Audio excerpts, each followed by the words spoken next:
Ay, mga anak, nagsahod ang daddy nyo kahapon. Kaya, bibigyan ko kayo ng pera.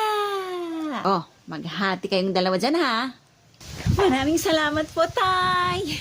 Oh, sige na mga anak, papasok na ang tatay nyo sa trabaho. Sige po, Tay. Bye po.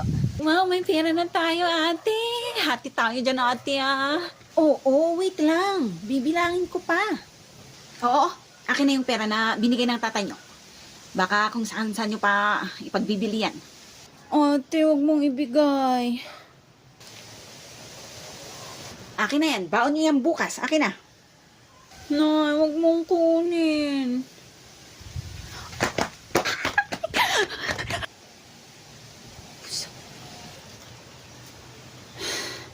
Talaga yung bata na yan. Ay. O sige, maghati na lang kayo ni Bunso doon.